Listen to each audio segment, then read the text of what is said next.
ओम नमो भगवते वासुदेवाय।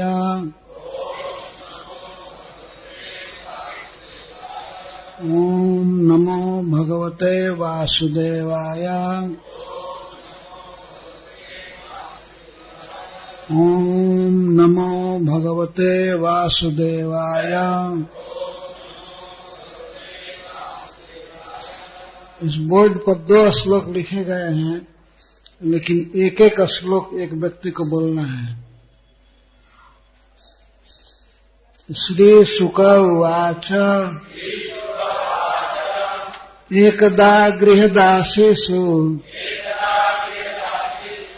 जशोदानंद गेहिनी कर्मांतर्नियुक्तासु निर्ममंथा स्वयं दधी यानि जानीह गीतानि तद्बाल चरितानि च दधि निर्मंथने काले स्मरन्ति तान्यगायत।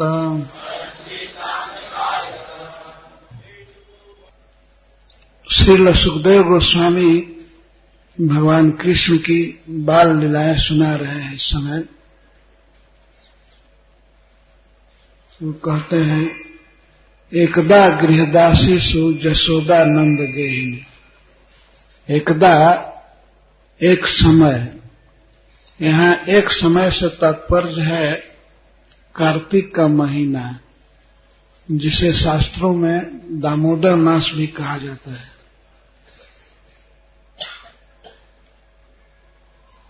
एक समय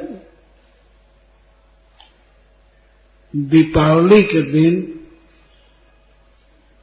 घर की सभी दासियां दूसरे काम में लगा दे गई। जशोदा नहीं लगाया। नियुक्तासु शब्द यह सिद्ध करता है कि स्वयं जशोदा रानी ने घर की दासियों को अन्य काम में लगा दिया। मंथन के अलावा अन्य काम, कर्मांतर। और स्वयं दधी मथने लगे। तो स्वयं शब्द इस बात को ध्वनित कर रहा है कि रानी जशोदा का काम दही मंथन नहीं था। वे तो रानी थी और सैकड़ों दासियां घर में रहती थी दही मथने के लिए। लेकिन एक समय माता जशोदा स्वयं दही मथने लगी। माता जशोदा के लिए नंद गेहिनी शब्द कहा गया है। और नंद महाराज की घर की स्वामिनी है, नंद रानी है। नंद महाराज भगवान कृष्ण को इस प्राकृतिक जगत में लाने में मुख्य कारण हैं। उनका नाम नंद है। नंद का अर्थ ही होता है आनंद। भगवान कृष्ण सबसे बड़े आनंद हैं, परमानंद है। ऐसे भगवान को इस प्राकृतिक जगत में लाने का श्रेय नंद महाराज को है। भगवान कृष्ण को इस प्राकृतिक जगत में ला करके अपने पुत्र रूप से, और नंद बाबा ने इस जगत को बहुत आनंद दिया है। सबसे बड़ा आनंद है, इसीलिए इनका नाम नंद है। तो ऐसे आनंद मूर्ति श्री नंद बाबा के घर की ये स्वामिनी थी जशोदा। और जशोदा क्यों कहते हैं इसको, इस गोपी को? क्योंकि इसी गोपी ने परम स्वतंत्र सदैश्वर्यपूर्ण श्री भगवान को बंधन में डाला और एक यश दिया। जसह दा, जो जस दे उसको जशोदा कहते हैं। भगवान कृष्ण को एक बहुत बड़ा यश मिला। तो यश क्या है कि भगवान सबसे बड़े हैं, लेकिन फिर भी अपने भक्तों के अधीन रहते हैं, अपने प्रेमी भक्तों के अधीन सदा रहते हैं।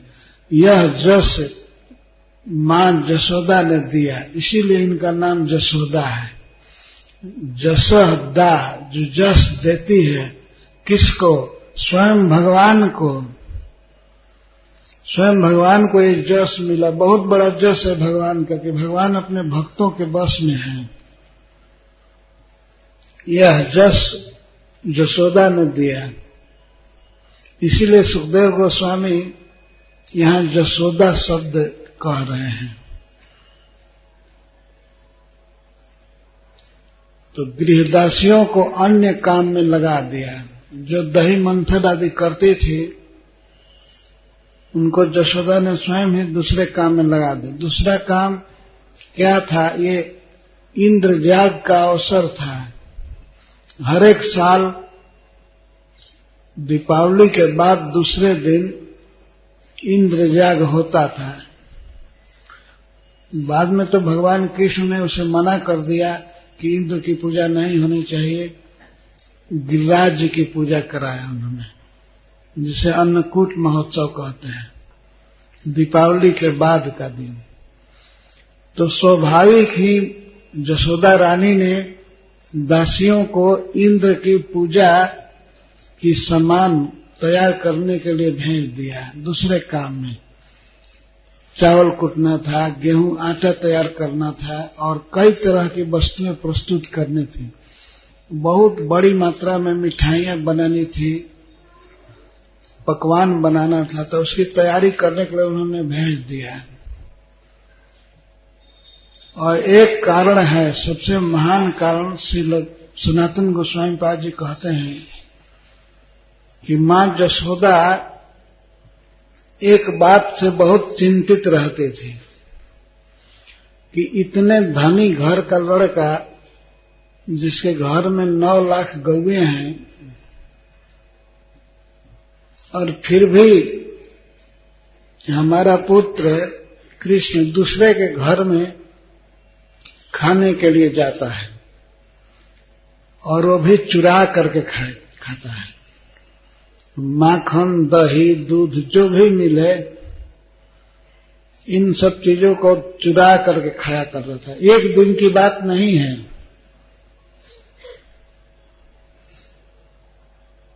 प्रतिदिन चोरी की शिकायत आ रही थी।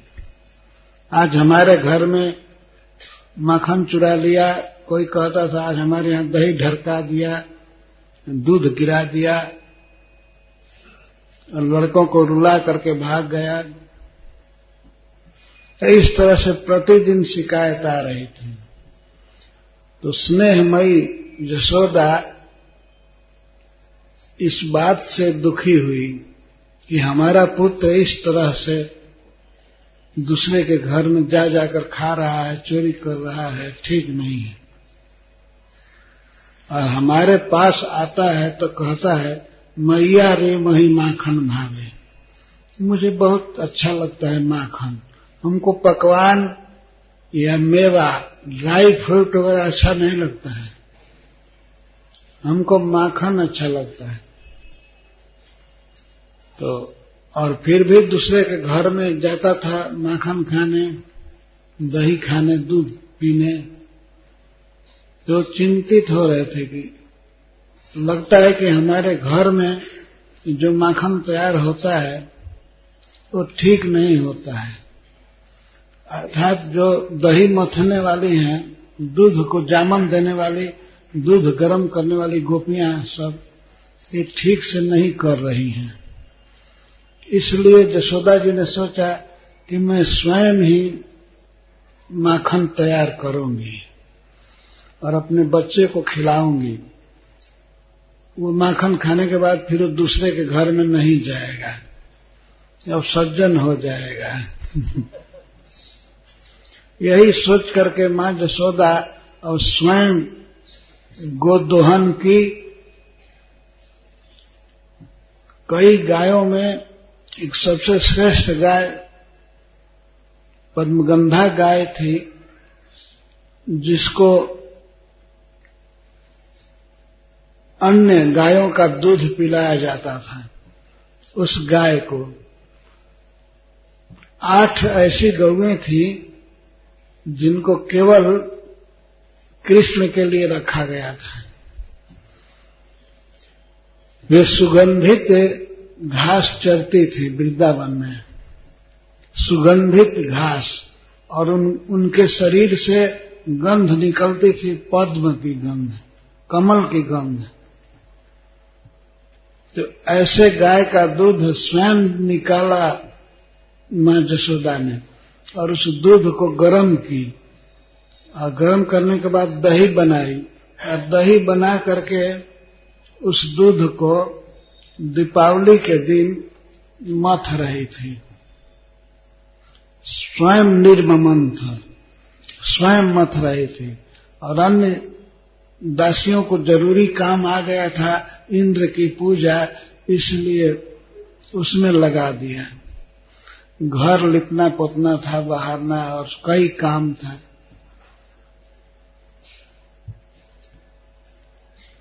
तो सुखदेव जी कहते हैं कि रानी जसोदा दही मथ रही थी और साथ में चकार शब्द यह बता रहा है कि साथ ही साथ, एक साथ दही भी मथ रही थी और गीत गा रही थी। क्या गा रही थी? तद्बाल चरितानि च तस्याः बालस चरितानि। अपने बालक के, श्री कृष्ण के जो चरित्र ब्रज में प्रसिद्ध थे, और बहुत से ब्रजवासी कवियों ने तत्काल ही कृष्ण की लीला को पद्य में रच दिया था, गीत बनाए गए थे। यह गोलोक वृंदावन का स्वभाव है। कोई भी व्यक्ति अगर कुछ बोलना चाहता है तो उस बात को वो कविता में बोलता है, गाते हुए से। कथा गानम, कथा माने बातचीत। कोई भी ब्रज में कथा है तो वह गीत के रूप में होती है। तो मां जसोदा स्वयं भी भगवान कृष्ण की लीलाओं का गीत बनाती जाती है और गाती जाती है। यानि जानी है गीतानि तद्बाल चरितानि च दधि निर्मंथने काले स्मरंती तान्य गायत। स्मरंती और अगायत, गा रही है, स्मरण कर रही है। इस प्रकार से भक्त किस तरह से भगवान की सेवा में रहता है, यह स्वरूप बताया जा रहा है। मां जसोदा का मन कृष्ण की लीला स्मरण के सुधा धारा में डूबा हुआ है। मन लीलाओं के स्मरण में है और वचन गान में लगा हुआ है और हाथ सेवा में। शरीर से सेवा हो रही है, मन में लीला सुधा की धारा बह रही है और वाणी पर कीर्तन चल रहा है, उसका गान हो रहा है। इस तरह मन से, वचन से और तन से भगवान में लगना, यही है शुद्ध भक्ति सेवा। तो इस तरह से जसोदा रानी स्मरण कर रही हैं कृष्ण का स्वाभाविक, उसमें मन डूबा हुआ है, लीलाओं के स्मरण में आनंद में है और कृष्ण के लिए ही दही मथ रही हैं और गीत गा रही हैं। जानी जानी है गीतानि। श्री कृष्ण ब्रज में जो भी कर रहे थे बाल लीला, प्राय सभी ब्रजवासी उसी को ही गाते रहते थे। इतना आकर्षण है भगवत लीला में, इसी को गाते रहते सब लोग। इसलिए सुखदेव गोस्वामी कहते हैं जानी जानी है गीतानि। जो जो लीलाएं, जैसे पूतना उद्धार, सकट भंजन, तृणावर्त, जो लीलाएं हो चुकी हैं उसी को गाते रहते थे सब लोग। तो जसोदा भी उसी को गा रही है। तद्बाल चरितानि च, कर्म करने का यह आदर्श है। यदि किसी व्यक्ति को कर्म करना ही है तो वो भगवान की सेवा होनी चाहिए और साथ साथ कृष्ण की लीलाओं का गान, या और कुछ मालूम नहीं है तो महामंत्र का जप गान।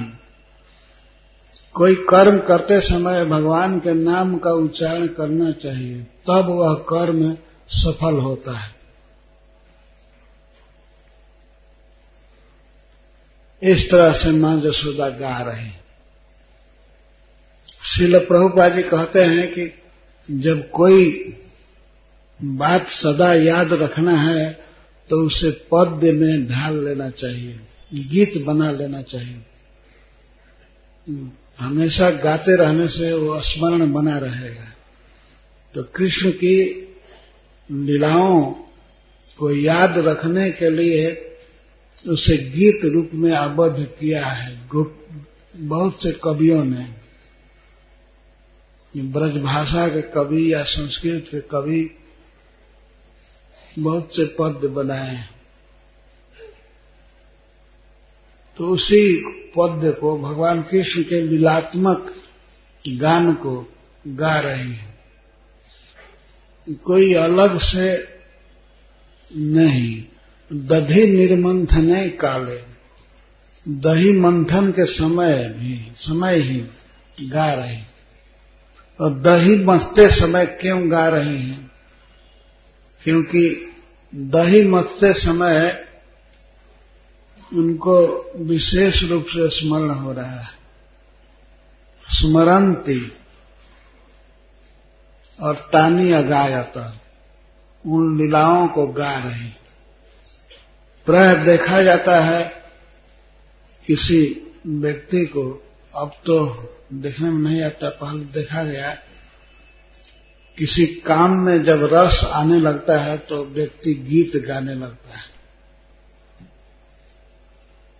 गांव में आटा की चक्की चलाते समय भी स्त्रियां गाती हैं, ढेंकी चलाते समय गाती हैं, क्योंकि वो काम सुखद होता था।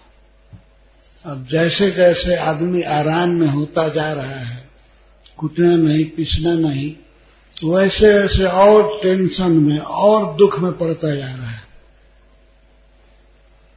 पिसा हुआ खाने को मिलता है, चावल कूटा हुआ मिल जाता है, कोई मेहनत नहीं करना पड़ता, तो स्त्रियां और अधिक लेजी होती जा रही हैं, उनका स्वास्थ्य और बिगड़ता जा रहा है।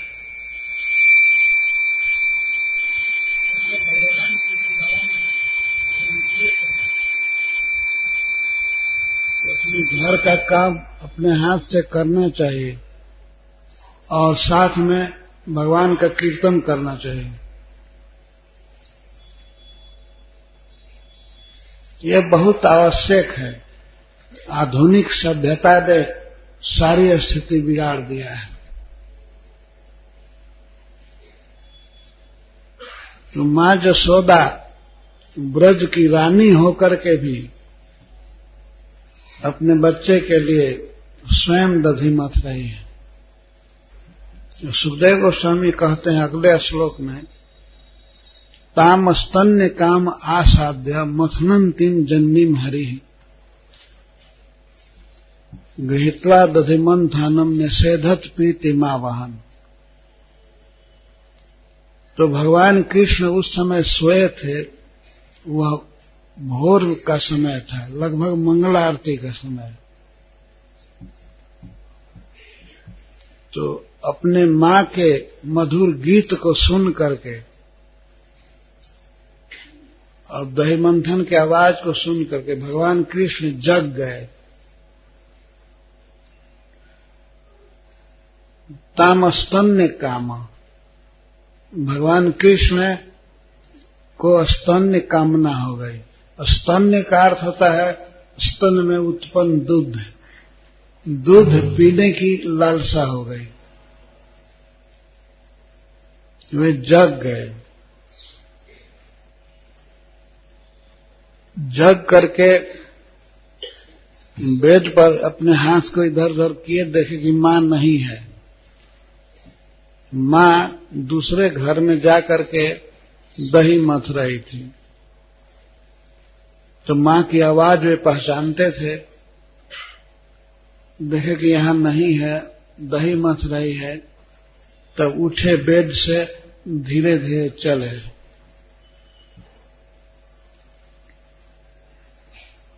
आंखें मलते हुए, और मां देख नहीं रही है, मां दही मथने में लगी है। तो छोटे बच्चे कृष्ण करते हुए चले गए। माता ने देख लिया तो संकेत किया, नेक रुक जा, रुक जा, नेक माखन निकाल लेने दे। उन्हीं के लिए माखन निकाला जा रहा था, कृष्ण के लिए। तो मां यशोदा ने कहा, थोड़ा रुक जाओ।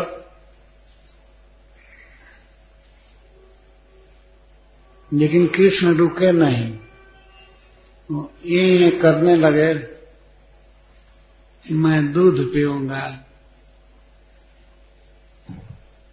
और माता मना कर रही थी कि अभी दूध बाद में पी लेना। लेकिन कृष्ण गए, मां यशोदा के कमर को दोनों हाथ से पकड़े। जब अपने हाथ से माता यशोदा की कमर पकड़े तो उसमें प्रेम की बाढ़ आ गई। उसने धीरे धीरे स्पीड रोका, मंथन दंड का। और कृष्ण मंथन दंड पकड़ लिए, दोनों हाथ से पहले खड़े होकर के। तब माता यशोदा का ध्यान पूरा पूरा कृष्ण की तरफ हो गया। वो चल नहीं रहा था, जब ब्रेक लग गया पूरा मंथन दंड में, तो नेति घुमा रही थी यशोदा, लेकिन वो चल नहीं रहा था, जाम हो गया। तब यशोदा जी ने ध्यान दिया, देखा कि क्या कर रहा है, तो बहुत प्रसन्न हुई कि हमारे बच्चे का बल बढ़ रहा है। इसके हाथ में इतना बल आ गया, ये मथानी को जाम कर दिया। तो बहुत प्रसन्न हुई। अब देखने लगी कि अब क्या कर रहा है। तो फिर जब रोक दिया, माता ने मथना रोक दिया, अब चुपचाप खड़ी हो गई। तब श्री कृष्ण दोनों हाथ से उसका कमर पकड़े और उसके घुटने पर एक पैर रखे, यशोदा के घुटने पर पैर रख करके, और गोद में चढ़ गए। गोद में चढ़ करके स्वयं ही मां के कंचुकी को हटा करके और स्तन पीने लगे।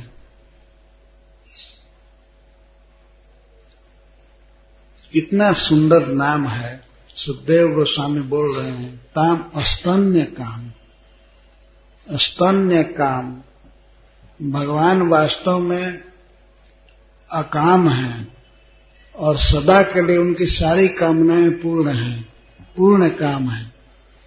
लेकिन ब्रज में भगवान स्तन्य काम हुए।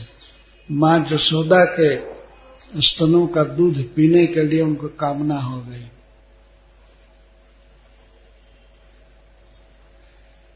तो वे गोद में चढ़ करके पीने लगे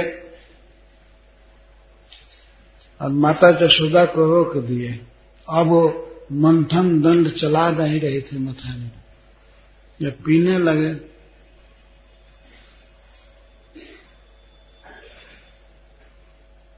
और मां यशोदा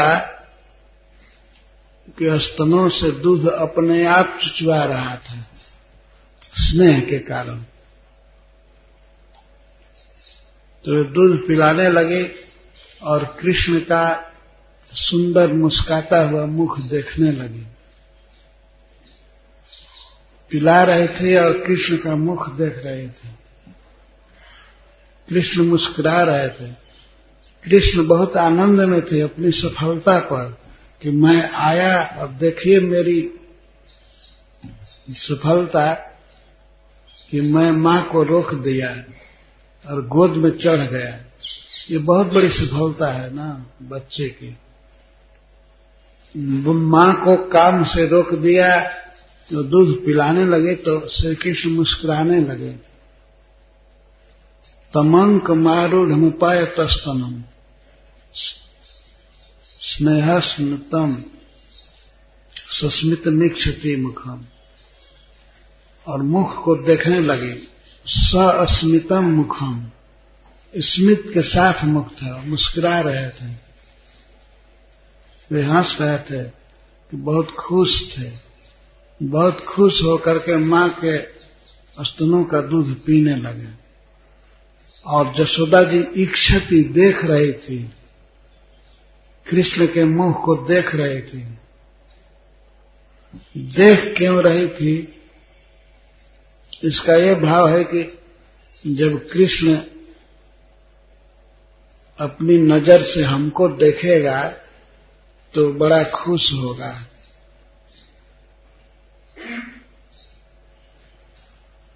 कि मां प्रेम से पिला रही है। ऐसा नहीं था कि भार से या किसी दुख से पिला रही हो। कृष्ण रोक दिए दधि मंथन का काम, लेकिन उससे यशोदा रंज नहीं हुई, वो खुश थी। और कृष्ण तो खुश थे ही, वो अपने उपाय से, अपनी बुद्धि से मां के स्तनों के पास पहुंच गए और पीने लगे, तो उनको बड़ी खुशी हो रही थी। भगवान एक प्रकार से साधन की प्रेरणा दे रहे हैं। किसी भी भक्त को या किसी भी व्यक्ति को तभी तक कर्म का परिश्रम करने की जरूरत है जब तक मैं मिल नहीं गया हूं। तो कर्म को रोक दिया भगवान ने, देखा मां अब मेहनत मत करो, अब तुम्हारी साधना का इतना भारी भार मैं सहन नहीं कर सकता। तो रोक दिया और दूध पीने लगे। मां के स्तनों में वात्सल्य का रस है, दूध है, वो अप्राकृत का जगत का दूध, वो कभी कम नहीं होने वाला है। और भगवान कृष्ण प्रेम के भूखे हैं, उनकी प्यास और भूख कभी जा नहीं सकती है। तो भगवान पीने लगे और माता यशोदा के स्तनों में वह प्रेम का दूध उमड़ने लगा, वो कम नहीं हो रहा था और भगवान की भूख जा नहीं रही थी। तो बहुत पीने लगे और मां यशोदा का दूध चूही रहा था, वो पिला रही थी। पिलाने वाले को तृप्ति नहीं हो रही थी और पीने वाले को भी तृप्ति नहीं हो रही थी। एक प्रेम के भूखे भगवान और दूसरा प्रेम का दूध है, वो खत्म होना जानता नहीं था। तो इस प्रकार दोनों में होड़ लगी थी, मां यशोदा के स्नेह में और कृष्ण के प्रेम में होड़ लगी थी। भगवान कितना भी पी रहे थे तृप्ति नहीं हो रही थी और स्तन का दूध खत्म नहीं हो रहा था। तमंक मारूढ़मुपायत स्तनम स्नेहस्तुतम सस्मित निक्षति मुखम अतृप्त मुत्सिज जवेन साज जऊ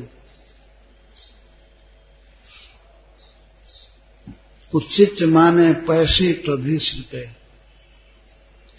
भगवान पी रहे थे दूध, उनको तृप्ति नहीं हो रही थी, वो जो अतृप्त ही रह गए। तो ऐसे अतृप्त भगवान को हटा करके मां यशोदा जमीन पर रख दी। अतृप्तम उत्सृज्य, अतृप्त भगवान को उत्सृज्य छोड़कर वो उफान युक्त दूध को उतारने के लिए चली गई। सुखदेव जी कहते हैं कि जब माँ दूध पिला रही थी, कृष्ण पी रहे थे, तो पद्मगंधा गाय का दूध जो औंटा जा रहा था उसमें उफान आ गया। क्यों आ गया? इस पर हरिश्री जी कहते हैं कि वह गोलोक वृंदावन का अपराकृत जगत का दूध है। वहां प्रत्येक वस्तु चिन्मय होती है, चेतन होती है। तो दूध ने सोचा कि भगवान दूध पीते जा रहे हैं, माता यशोदा का दूध कम नहीं होगा, तो इनका पेट भर जाएगा। पेट भर जाएगा तो मुझको नहीं पिएंगे, मेरा जीवन बेकार होगा। इतना मैं मरमर करके तपस्या कर रहा हूं, आग में तप करके तपस्या कर रहा हूं, तो कृष्ण हमको नहीं पिएंगे, ये मेरा जीवन बेकार होगा। इसलिए मुझे आत्महत्या कर लेनी चाहिए, मैं आग में कूद पड़ूं। इसीलिए उस दूध में उफान आ गया। उसने सोचा कि मैं मां के सामने ही आग में कूद पड़ूं। तो उफान आया, दूध में उफान आने पर तो आग में कूदता ही है। तब तक माता की दृष्टि पड़ गई उस पर। कृष्ण को दूध पिला रही थी, कृष्ण का मुख देख रही थी, लेकिन इस पर ध्यान था कि दूध भी औंटा जा रहा है वो कृष्ण के लिए ही। तो उसमें उफान आ गया। तो इस पर मां यशोदा ने विचार भी नहीं किया कृष्ण का पेट भरा है कि नहीं। अतृप्तम उत्सृज्य, भगवान को अतृप्त ही छोड़ करके, रह करके, और दूध को शांत करने के लिए, उतारने के लिए चली गई। वास्तव में भगवान भक्तों के पुरुषार्थ नहीं है, भगवान की सेवा पुरुषार्थ है। वे भगवान की सेवा पर ही जोर देते हैं, भगवान को छोड़कर भी भगवान की सेवा करना चाहते हैं। यशोदा माता ने सोचा कि मेरे स्तन का दूध तो मेरे पास है ही, ये तो कभी भी पी लेगा बाद में, लेकिन ये पद्मगंधा गाय का दूध औंटा जा रहा है, ये बेकार हो जाएगा, ये जल जाएगा, तो कृष्ण बाद में भूखा रह जाएगा, उसको दूध नहीं मिलेगा। इसीलिए मां यशोदा ने सोचा कि उस दूध को बचा लूं, अपना दूध तो अपने पास है ही। इसीलिए कृष्ण को, भगवान को त्याग करके, छोड़ करके वो दूध बचाने के लिए चले गए। और यही उखल बंधन का मूल कारण हो गया। और मां यशोदा उधर गई दूध उतारने के लिए, और इधर संजात कोपा, और कृष्ण को नीचे रख दिया, दूध पीना उनका बंद हो गया। तो इसी पर भगवान कृष्ण को क्रोध हो गया, सम्यक क्रोध, बहुत क्रोध हुआ। संजात कोप स्फुरितारुणाधरम, यहां तक कि क्रोध के कारण उनके ओठ फड़कने लगे। बाप रे बाप, मेरा इतना अपमान, मैं दूध पी रहा हूं और मुझको फेंक करके चली गई। बहुत क्रोध हुआ। क्रोध में सोचने लगे, छोटा बच्चा सोच रहा है कि अब मैं इस घर को बर्बाद कर दूंगा, मेरा कोई आदर नहीं है। एक टीकाकार तो लिखते हैं कि मैं वैकुंठ छोड़ करके इसका बेटा बना, और मुझको ये फेंक करके जा रही है दूध बचाने, तो अब मैं सब कुछ नष्ट कर दूंगा। तो क्रोध के कारण अधर फड़क रहा था, तो अपने छोटे छोटे दांतों से होठ को दबा लिए, होठ को दबा लिए। इसका भाव यह है कि यह तो स्वाभाविक है,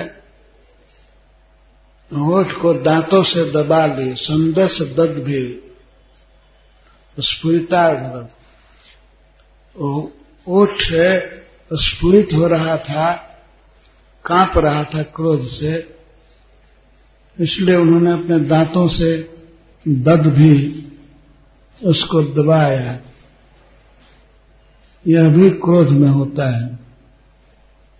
और दधिमंथ भाजनम, वह जो मटका था जिसमें दही मथा जा रहा था, उन्होंने सबसे पहले उसी पर अपना क्रोध उतारा। देखने लगे इसको कैसे फोड़ूं। तो दिशदस मना, एक छोटा सा पत्थर का खंड मिल गया और लोहा मसाला पीसने वाला वही छोटा सा था, उसको लिए और मारे। कुछ टीकाकार कहते हैं कि कई टुकड़ा कर दिए, लेकिन कुछ तो कहते नहीं, एक जगह छेद किए। चाहे जो भी हो, फोड़ दिया उन्होंने क्रोध के कारण। और कितना अपमान हुआ। बस दूध पीना उनका बंद कर दिया गया, स्तन से मुख हटा दिया, मां यशोदा ने उनको जमीन पर रख दिया, इससे क्रोध हो गया।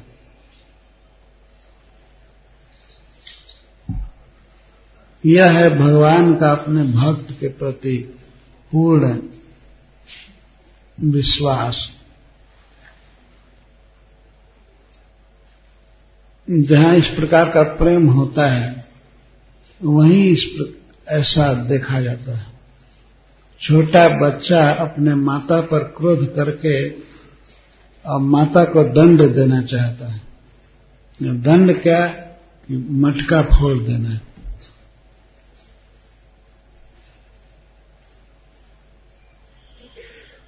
मटका फोड़ दिए और आंखों में मिथ्या आंसू भर लिए। मिथ्या आंसू का मतलब है कि दुख नहीं था, लेकिन फिर भी अब दिखा रहे हैं कि मैं कितना विपद में हूं, मैं भूखे मर रहा हूं इस घर में, और हमारे लिए कोई भोजन नहीं है, हमारे लिए माता के दूध पर भी हक नहीं रहा। अपने को बिल्कुल हीन समझकर रोने लगे। ये है दंभ। दुख नहीं है फिर भी दुख प्रकट करना, दंभ। भगवान ने सबसे पहले तो काम आया, स्तन ने कामा, स्तन पीने की कामना हुई और उसमें बाधा पड़ी तो क्रोध है। कामत संजायते, काम के बाद क्रोध, क्रोध उत्पन्न हुआ। क्रोध का फल हुआ कि उन्होंने मटका फोड़ दिया और क्रोध के बाद दंभ की बारी आई। आंखों में आंसू भर लिए, मिथ्या आंसू, मृषाश्रु। कोई दुख नहीं है लेकिन आंसू भर लिए, बनावटी आंसू। यह दिखाने के लिए कि मैं बहुत दुख में हूं, मुझे खाने को भी नहीं मिल रहा है, पीने को नहीं मिल रहा है, जबकि उनको पीने के लिए ही उस दूध को बचाने और चले गए।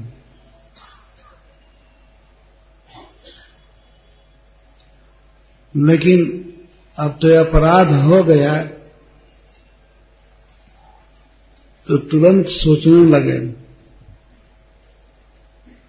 मटका फोड़ दिया और दही मट्ठा सब फैल गया, अब यहां से भागना चाहिए, नहीं तो मां यशोदा मरम्मत करेगी। तो वहां से वे भागने की सोचे, वहां से दूसरे घर में चले गए, बाहर आंगन में।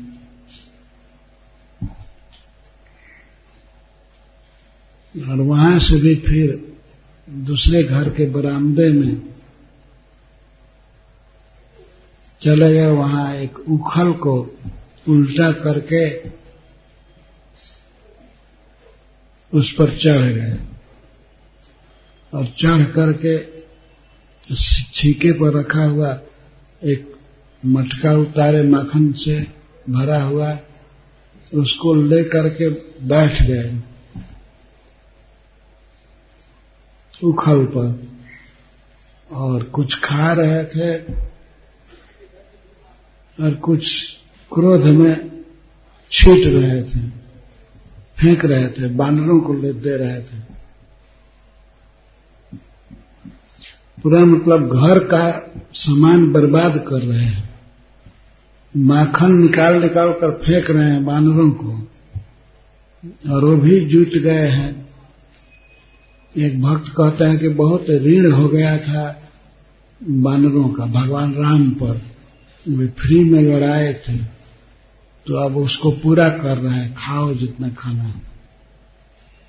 तो बानर सब खाने लगे, और वो क्या जानते हैं कि ये क्रोध में दे रहे हैं। और बानर तो यही जान रहे थे कि कोई फीस्ट चल रहा है। वो खाने लगे और बीच बीच में ये भी खुद खाते थे, और ये दिखाने के लिए कि मैं बहुत भूखा हूं, भूख से मर रहा हूं, और मेरी माँ ऐसी कठोर है कि हमको भोजन करते समय रह करके चली गई। तो माँ यशोदा दूध को उतार करके आई, तो देखी कि दूध बिल्कुल पक गया है, ठीक हो गया है। तो दूध को उतार करके फिर आई उस घर में जिस घर में दही मथा जा रहा है।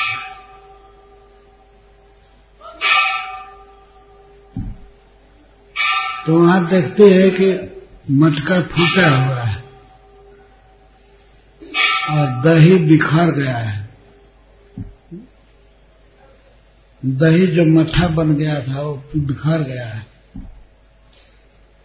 और उसी पर से कृष्ण कहीं गया है, छोटे छोटे पैर से छप छप करते हुए वो दही के बाढ़ को लांघ नहीं पाए थे, दही के ऊपर ही पैर रह करके गए थे। तो यशोदा जी ने देखा मटका फूटा हुआ है, और ये भी उन्होंने देखा कि कृष्ण यहां नहीं है। तो यह समझने में देर नहीं लगी यशोदा को कि ये किसका काम है, ये कृष्ण का काम है। अगर कृष्ण वहीं रहते तो शायद वे मान लेती कि ये नहीं फोड़ा है, लेकिन नहीं थे इसीलिए समझ गई ये कृष्ण का काम है, कृष्ण ने मटका फोड़ा है। अब यह विचार करते हैं मां यशोदा को हंसी आने लगी, कोई दुख नहीं हुआ, हंसी आने लगी। अब उन्होंने देखा कि अब उसको देखना चाहिए कहाँ है, तो उस चरण चिन्ह से मां यशोदा धीरे धीरे दूसरे घर में आंगन में गई, तो एक छड़ी ले ली हाथ में, बांस की छड़ी, धमकाने के लिए। कभी मारी नहीं थी कृष्ण को और न कभी मारना चाहती थी, लेकिन धमकी देने के लिए, डराने के लिए कि अब तो ये बहुत बिगड़ रहा है, आज मटका फोड़ दिया, कल आग लगाएगा, क्या करेगा, बहुत बदमाश है। इसीलिए कृष्ण को धमकाने के लिए छड़ी ले ली और अपने पायजेब को बांध ली जिससे आवाज न हो, और धीरे धीरे वो कृष्ण को खोजने लगी। तो देखी कि कृष्ण एक उखल के ऊपर खड़े हैं।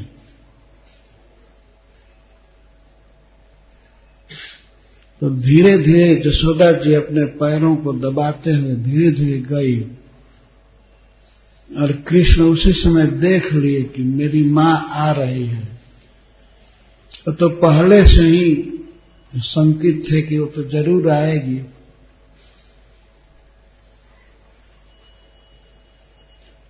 चौर्य विसंकित हुआ। उस समय भगवान कृष्ण का नेत्र कैसा है, चौर्य विसंकित। चोरी तो किए ही थे, माखन छीट रहे थे, फेंक रहे थे, और मटका फोड़ दिए थे, यह अपराध किए थे। तो चोर की तरफ देख रहे हैं इधर उधर, जिधर से मां के आने की संभावना थी उधर देख रहे हैं, और आंखें ऐसी हैं चोर जैसी आंखें। तो चोर शिरोमणि हैं ही,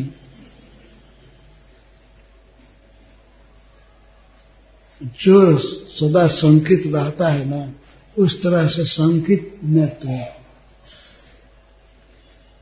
वे मां यशोदा को देख लिए,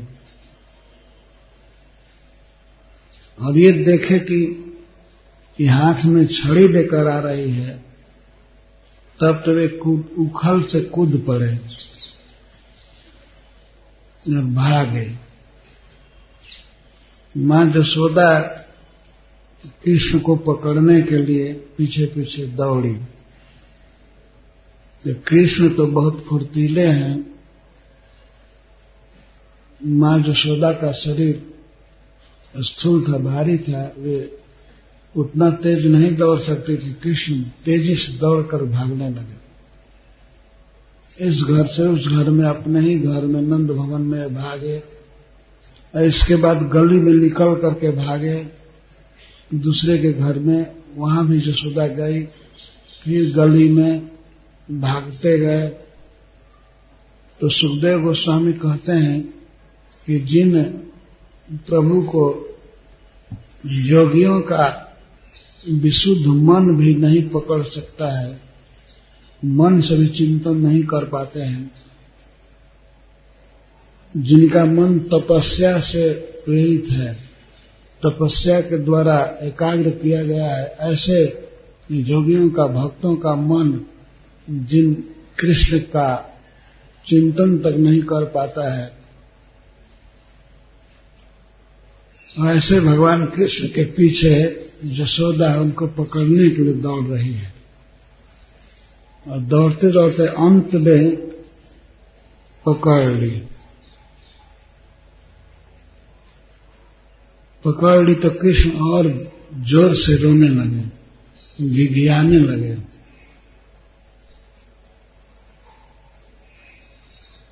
उनको भय था कि मां मुझे पीटेगी, वे रो रहे थे। तो यशोदा जी ने सोचा कि शायद इसको डर है कि मैं पीटूंगी, ये छड़ी देख करके डर रहा है, इसलिए छड़ी को फेंक दी, हाथ से छड़ी रख दी। लेकिन फिर भी कृष्ण का रोना रुका नहीं। यशोदा जी ने कहा कि अब तुमको बांधूंगी। अरे नटखट, मंथनी स्फोटक, बानर बंधु, ये सब कह तूने मटकी फोड़ा है, चोर।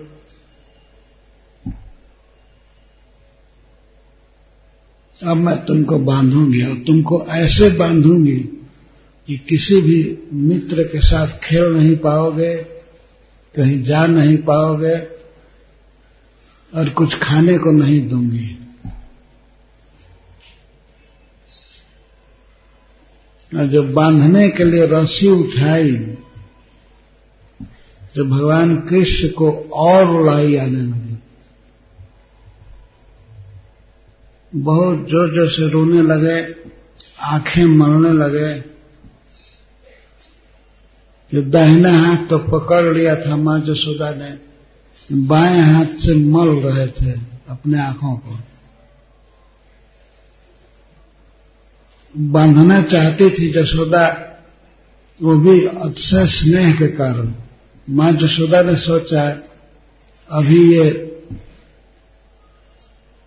भागा है, हैरान हुआ है, अगर इसको फिर ऐसे ही छोड़ दूंगी तो शायद वन में भाग जाएगा, खाने पीने में देरी करेगा, फिर एक नई समस्या हो जाएगी। इसलिए मैं सोचा कि तब तक बांध करके इसको रखूं, और बांध करके माखन निकाल लूं, माखन भी तैयार हो जाएगा, और दूध तो पक ही गया है, बाद में इसको मना लूंगी, लेकिन तब तक बांध करके रखूं, कहीं भाग न जाए। इसलिए बांधने का प्रयास करने लगे। बांधने में बड़ी लीला हुई, भगवान बंध नहीं रहे थे, फिर भी जसोदा बांधना चाहती थी, बहुत परिश्रम की। अंत में भगवान बंध गए। इस लीला को बाद में कहेंगे। हरे कृष्ण।